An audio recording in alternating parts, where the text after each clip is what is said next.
Sedna.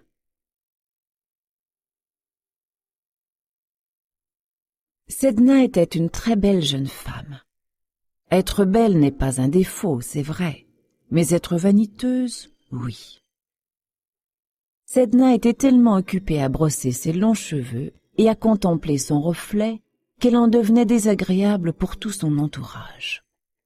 Personne n'était assez bien pour elle, et elle refusait sans ménagement tous les prétendants que son père lui faisait rencontrer. Un jour, son père, un veuf d'un certain âge, en eut assez des caprices de sa fille.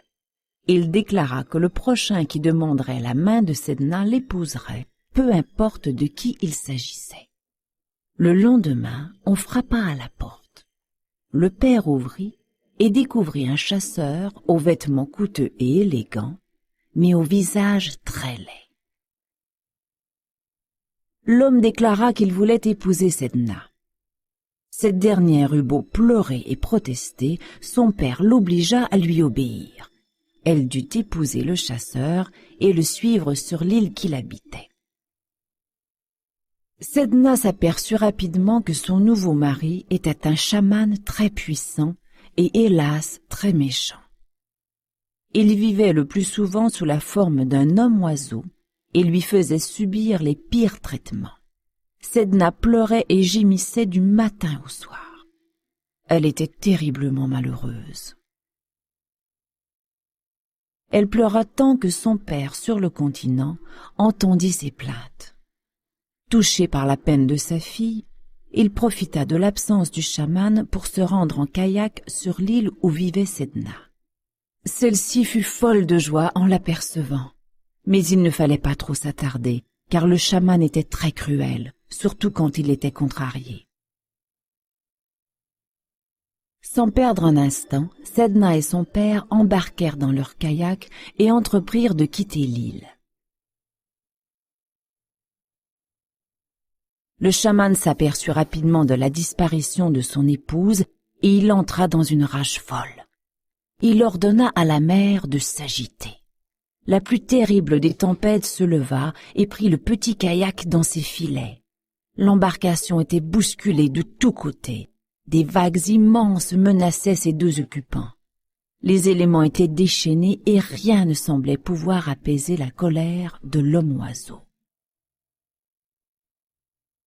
Le père, effrayé, comprit que s'il n'agissait pas, sa fille et lui allaient mourir sans tarder.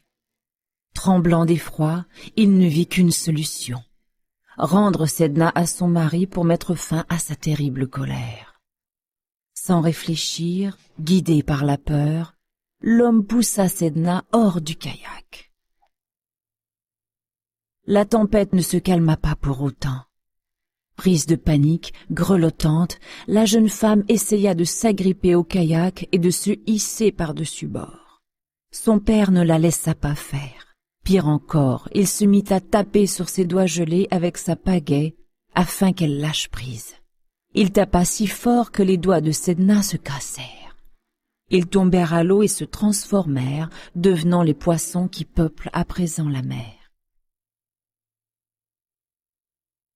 Sedna n'abandonna pas pour autant. Elle continua à tenter de s'accrocher au kayak de ses mains glacées.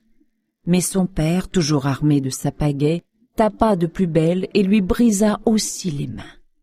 Elles tombèrent dans l'eau déchaînée et se transformèrent à leur tour, devenant les mammifères qui peuplent la mer. À bout de force, Sedna ne pouvait rien faire d'autre que de se laisser couler. Elle lâcha l'embarcation et, ses longs cheveux flottant autour d'elle, elle s'enfonça dans les profondeurs de la mer, où elle se transforma en sirène. Elle y est toujours.